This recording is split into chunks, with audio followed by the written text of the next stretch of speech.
வணக்கம். JLPT எக்ஸாம்னா என்ன, அது எப்போ நடக்கும், எங்கே நடக்கும், கொஷின் பேட்டர்ன்லாம் எந்த மாதிரி இருக்கும், ஸோ இந்த மாதிரி JLPT பற்றி டீட்டெயில்ஸ் கொஞ்சம் போட முடியுமான்னு கொஞ்சம் பேர் கேட்டிருந்தீங்க. ஸோ JLPT அப்படின்னா என்ன அப்படின்னா ஜாப்பனீஸ் லாங்குவேஜ் ப்ரொஃபிஷியன்சி டெஸ்ட், அதுதான் அதோட எக்ஸ்பேன்ஷன். ஜாப்பனீஸ் லாங்குவேஜோடைய ஒரு டெஸ்ட்டு எங்கே நடக்குது அப்படின்னு கேட்டிங்கன்னா வேர்ல்டு வைடாக நடக்குது. ஸோ இது வந்து ஒரு இன்டர்நேஷ்னல் சர்டிஃபிகேஷன் அப்படின்னு தான் சொல்லலாம். இந்த எக்ஸாமை கண்டக்ட் பண்ணுறது வந்து ஜப்பான் ஃபவுண்டேஷன் அப்படிங்கிற ஒரு ஆர்கனைசேஷன். ஸோ இந்த எக்ஸாம் எடுத்துக்கிட்டால் என்ன யூஸ் அப்படின்னு கேட்டிங்கன்னா, சப்போஸ் ஜாப்பனீஸ் லாங்குவேஜ் தெரிஞ்சிருக்கணும் அப்படிங்கிற மாதிரியான ஜாப்ஸில் நமக்கு ஒரு ப்ரிஃபரன்ஸ் கிடைக்கும். நம்ம கரண்ட் ஜாப்லேயே நமக்கு வந்து கொஞ்சம் ஆன்சைட் ஆப்பர்ச்சுனிட்டிஸ், ஜப்பான் போகிறதுக்கான ஆப்பர்ச்சுனிட்டி அதெல்லாம் கிடைக்கிறதுக்கு வாய்ப்பு இருக்குது. ஹையர் ஸ்டடீஸ் ஜப்பானில் பண்ணணும்னு ஆசைப்படுறவங்க கூட JLPT எடுத்துக்கிறாங்க. அப்புறம் சப்போஸ் நம்ம நல்ல higher level JLPT higher level நம்ம வந்து பாஸ் பண்ணியிருக்கோம் அப்படின்னா நம்ம கிரெடிட் பாயிண்ட்ஸ் கொடுக்குறாங்க. அதை வச்சுட்டு ஜப்பானுக்கே நம்ம இமிக்ரேட் ஆகலாம். ஸோ இந்த மாதிரியான ஆப்பர்ச்சுனிட்டிஸ்க்காக எல்லோரும் JLPT எக்ஸாம் எடுத்துக்கிறாங்க. சரி, மொத்தமாக இது எவ்வளோ லெவல் அப்படின்னு கேட்டிங்கன்னா மொத்தம் 5 லெவல் இருக்குது. N5லேருந்து ஆரம்பித்து N1 வரைக்கும் மொத்தமாக 5 லெவல். ஸோ N5 அப்படிங்கிறது வந்து பேசிக் லெவல், ரொம்ப ஈஸியான லெவல், அதுதான் பிகினர் லெவல். அதிலிருந்து கொஞ்சம் கொஞ்சமாக மேலே போய் N5, N4, N3, N2, ரொம்ப அட்வான்ஸ்டாக இருக்கிற லெவல் வந்து N1. ஸோ அதுதான் ஆர்டர் 5லேருந்து 1 வரைக்கும். ஸோ N5லேருந்து N1 வரைக்கும் இருக்கே, இதில் எவ்வளோ லெவல்ஸ் நான் முடிக்கணும், எது வரைக்கும் முடித்தா நல்லா இருக்கும் அப்படின்னு கேட்டிங்கன்னா, ஓரளவுக்கு ப்ரொஃபிஷியன்சி ரீச் பண்ணுறதுக்கு அட்லீஸ்ட் N3 வரைக்கும் முடித்தாலாவது நல்லாயிருக்கும். ஏன்னா N5 அண்ட் N4 வந்து பார்த்திங்கன்னா ரொம்ப பிகினர் லெவல் தான். நம்ம சர்வைவல் ஜப்பனீஸ்ன்னு சொல்லுவோம். இப்போ ஜப்பான் நம்ம போனோம் அப்படின்னா அங்கே வந்து டே டு டே கான்வர்சேஷனை வந்து நம்ம எவ்வளோ தூரம் புரிஞ்சுக்கிட்டு எவ்வளோ தூரம் அதுக்கு நம்ம வந்து பதில் சொல்ல முடியும், எவ்வளோ நம்மளால் அங்கே இருக்கிறதெல்லாம் நம்ம ஹேண்டில் பண்ண முடியும் அப்படின்னு சொல்லிட்டு. ஸோ ஸ்கிரிப்டும் ரொம்ப ஒன்றும் கவர் ஆகாது N5 அண்ட் N4ல். N3 படித்தா ஓரளவுக்கு நம்ம அந்த லாங்குவேஜோட ஒரு ப்ரொஃபிஷியன்சியை நம்ம எதிர்பார்க்கலாம். ஸோ N2 அண்ட் N1ங்கிறது கொஞ்சம் அட்வான்ஸ்ட் லெவல். லாங்குவேஜை வந்து ஒரு மெயின் ப்ரொஃபஷனாக எடுக்கிறவங்க, for example translator or interpreter ஆகணும் அப்படிங்கிறவங்க வந்து N2, N1லாம் நிச்சயமாக படித்து தான் ஆகணும். பட் ஒரு செகண்டரி ஸ்கில், ஆல்ரெடி எனக்கு வந்து ஒரு ப்ரைமரி ஸ்கில், ஒரு ஐடியோ இல்லை ஒரு ஆட்டோமொபைலோ வேறு ஏதோ ப்ரைமரி ஸ்கில் இருக்குது, அதோடு சேர்த்து எனக்கு ஒரு இன்னும் ஒரு ஸ்கில், லாங்குவேஜ் ஸ்கில் ஆட் பண்ணணும் அப்படிங்கும்போது நம்ம N3 வரைக்கும் நம்ம முடித்தாலே நம்ம வந்து கொஞ்சம் கான்ஃபிடெண்ட்டாக இருக்கலாம். சரி, இந்த எக்ஸாம் வந்து எங்கே கண்டக்ட் பண்ணுறாங்க, எப்போ கண்டக்ட் பண்ணுறாங்க அப்படின்னு கேட்டிங்கன்னா, இது வந்து வருஷத்துக்கு 2 வாட்டி நடக்குது.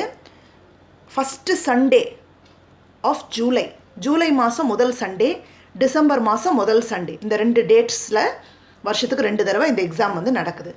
எங்கே நடக்குது அப்படின்னு கேட்டிங்கன்னா உலகம் பூரா நடக்குது. இப்போ இந்தியாவில் இந்த லொக்கேஷன்ஸ்லாம் நடக்குது. டெல்லி, பூனே, கல்கட்டா, நம்ம சென்னையிலையும் நடக்குது. இந்த மாதிரி நிறைய லொக்கேஷன்ஸில் இந்தியாவில் நடக்குது. ஸோ நீங்கள் முன்னமே அப்ளை பண்ணி அதுக்கு ஹால் டிக்கெட் வந்து அதுக்கப்புறம் நீங்கள் அந்த எக்ஸாம் அட்டன் பண்ணலாம்.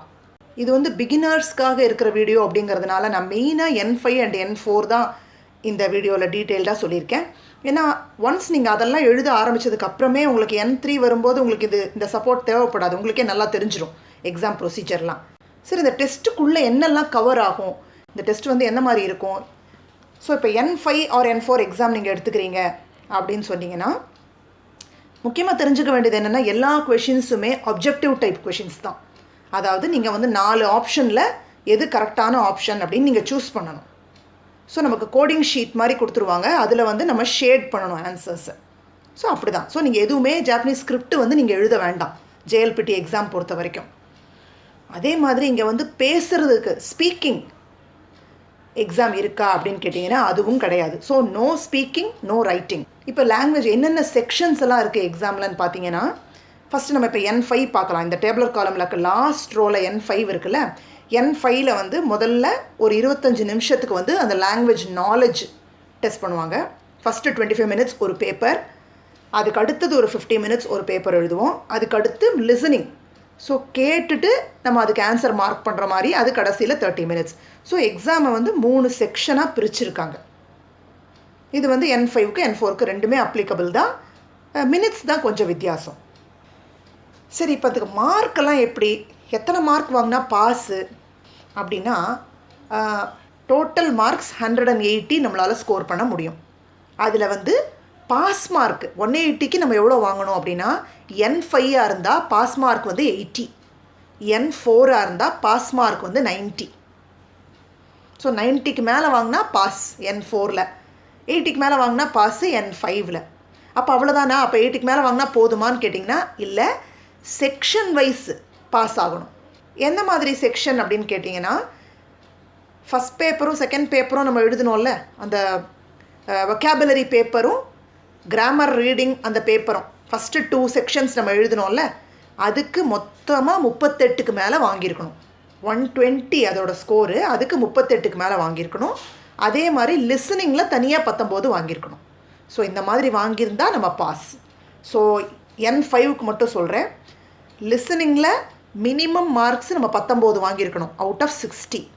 மற்ற செக்ஷன் கம்பைண்டாக அவுட் ஆஃப் 120 நம்ம 38 வாங்கியிருக்கணும். மொத்தமாகவும் மார்க் வந்து 80க்கு மேலே இருக்கணும். அப்படி இருந்தால் N5ல் பாஸ். அப்போ இந்த மார்க் மட்டும்தானா? எக்ஸாம் ஸ்கோர் ஷீட்டில் வந்து இந்த மார்க்கெல்லாம் வருமா அப்படின்னு கேட்டிங்கன்னா ஆமாம் வரும். எக்ஸாம் ஸ்கோர் ஷீட்டில் வந்து மார்க்கும் வரும், அதோடு சேர்த்து என்ன லெவல், நம்மளோட ப்ரொஃபிஷியன்சி லெவல் வந்து ஏவா பியா சியா அப்படின்ட்டு வரும்.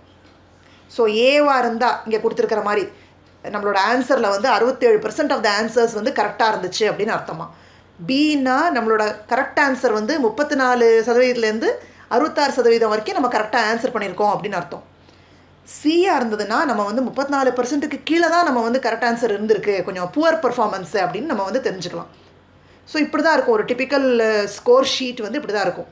ஸோ இந்த பர்சன் வந்து எவ்வளோ வாங்கியிருக்காரு அப்படின்னா ஃபஸ்ட்டு 2 செக்ஷன்ஸை சேர்த்து கம்பைண்டாக பார்த்தீங்கன்னா 120க்கு 100 வாங்கியிருக்காரு. லிஸ்னிங் செக்ஷனில் 60க்கு 54 வாங்கியிருக்காரு. நல்ல ஸ்கோர் வாங்கியிருக்காரு, அதனால் எல்லாத்துலேயுமே ஏ வாங்கியிருக்காரு. ஸோ இந்த மாதிரி தான் ஒரு ஸ்கோர் ஷீட்டு நமக்கு வரும் வீட்டுக்கு. சரி, இப்போ எக்ஸாம் பற்றி நமக்கு டீட்டெயிலாக தெரிஞ்சிருச்சு. இப்போது இதுக்கு எப்படி அப்ளை பண்ணணும், எப்போ அப்ளை பண்ணணும் அப்படின்னு கேட்டிங்கன்னா, வருஷத்துக்கு 2 தடவை எக்ஸாம்னு சொல்லியிருக்கேன்ல, ஜூலை டெஸ்ட்டுக்கு நீங்கள் அப்ளை பண்ணுறதா இருந்தால் மார்ச் ஒரு செகண்ட் வீக்லேருந்து ஆரம்பித்து ஏப்ரல் ஃபஸ்ட் வீக்குள்ளே அந்த டைமிங்கில் ஹோஸ்ட் சென்டர்ஸ்னு லிஸ்ட்டு கொடுத்துருப்பாங்க பாருங்கள் ஜப்பான் ஃபவுண்டேஷனில். ஸோ அந்த சென்டருக்கு நீங்கள் கால் பண்ணி இந்த மாதிரி எனக்கு அப்ளிகேஷன் வேணும் அப்படின்னு சொல்லிட்டு பேசி நேரில் போய் அப்ளிகேஷன் ஃபில் பண்ணி கொடுக்கணும். இப்போதைக்கு ஆன்லைன் அப்ளிகேஷன் வரல, அதனால் நீங்கள் நேரில் தான் போகணும். எக்ஸாம் டேட் வந்து ஃபஸ்ட்டு சண்டே, ஜூலைனா ஜூலையில் இருக்கும், இல்லாட்டி டிசம்பர் ஃபஸ்ட் சண்டே இருக்கும். ஸோ ரிசல்ட் எப்போ அனௌன்ஸ் பண்ணுவாங்க? இப்போ நம்ம ஜூலையில் எக்ஸாம் எடுத்துக்கிட்டோம் அப்படின்னா நமக்கு செப்டம்பரில் ரிசல்ட் வரும். நம்ம டிசம்பரில் எக்ஸாம் எடுத்துக்கிட்டோம்னா அதுக்கு அடுத்த மார்ச்சில் நமக்கு ரிசல்ட் வரும்.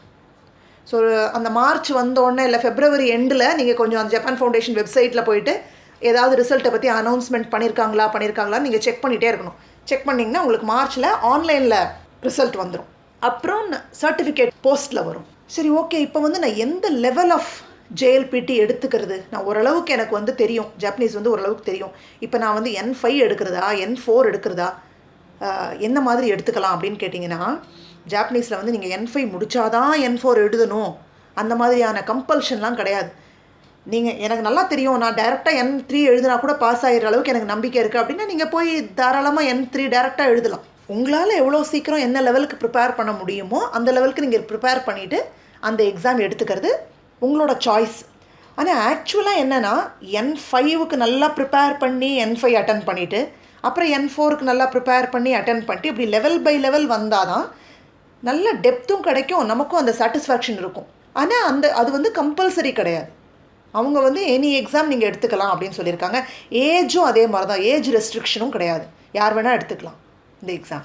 இந்த JLPT டெஸ்ட்டில் இப்போ இதில் இந்த 3 செக்ஷனில் வொக்காபுலரி, கிராமர், லிசனிங்குள்ளே இருக்கிற கேள்விகள்லாம் எந்த மாதிரி இருக்கும், அதோட கண்டென்ட்ஸ் எப்படி இருக்கும் அப்படிங்கிறத பற்றி ரொம்ப டீட்டெயில்டாக நான் இன்னொரு வீடியோ போட்டிருக்கேன், அதுவும் செக் பண்ணிக்கோங்க.